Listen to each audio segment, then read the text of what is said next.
Comment gérer son salaire?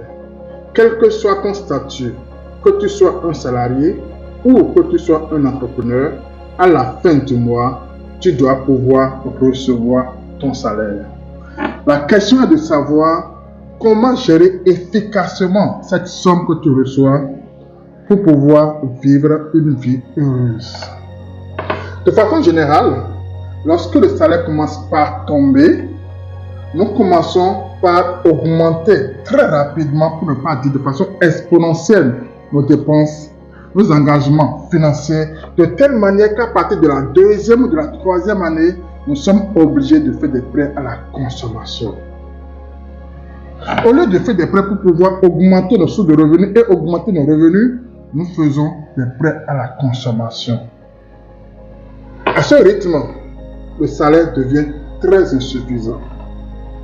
Et lorsque nous avons des problèmes ou des urgences financières, nous nous tournons vers nos amis ou nos parents qui, eux, ont une discipline financière. Et lorsqu'ils refusent, on les prend en adversité. On ne les parle plus. On leur souhaite du mal. On les en veut. Comme si eux, ils étaient supposés épargner pour régler nos problèmes. La réponse, c'est non. Dans cette vidéo, je vais te donner 3 conseils très puissants qui vont t'aider à gérer efficacement ton salaire. Et si tu restes jusqu'à la fin, tu auras le bonus. Salut à toi, c'est Florent Rousseau et sur la chaîne, on parle de leadership et de l'entrepreneuriat. Si cette thématique t'intéresse, alors n'oublie pas de t'abonner à la chaîne pour ne plus rater les prochaines vidéos. Alors, revenons à la question. Comment gérer son salaire? Conseil numéro 1. Lorsque tu reçois ton salaire à la fin du mois, tu dois pouvoir mettre de côté 15 à 20% de ton salaire. Si tu gagnes 100 000, tu dois épargner 15 000 à 20 000. Si tu gagnes 200 000, tu dois épargner entre 30 000 et 40 000. Et si tu gagnes 1 million, ce que tu souhaites, tu dois pouvoir épargner entre 150 000 et 200 000. Ceci pour 2 raisons.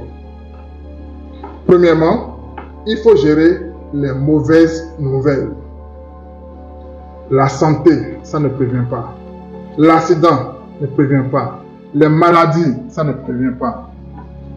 La mort, ça ne prévient pas. Les mauvaises nouvelles, ce sont des urgences financières qu'il faut anticiper. Nous sommes des humains.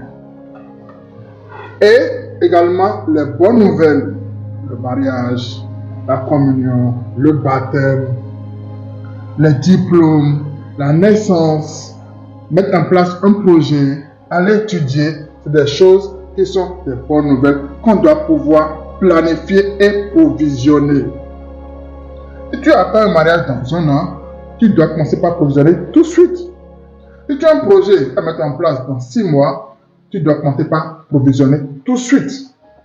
Alors l'épargne te permet de gérer les mauvaises nouvelles et également les bonnes nouvelles. Il faut épargner pour faire face aux urgences et il faut épargner pour provisionner les bonnes nouvelles. Le deuxième conseil, c'est qu'il faut rembourser tes créanciers. Quelqu'un qui vient en aide, qui t'aide, qui t'avance des sous à la sueur de son front.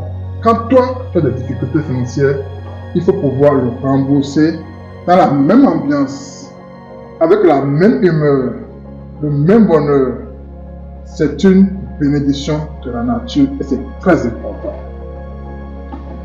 Le troisième conseil, c'est qu'il faut repartir le reste de ton argent sur tes besoins vitaux. Le loyer, c'est important. Les factures d'eau et d'électricité, c'est important.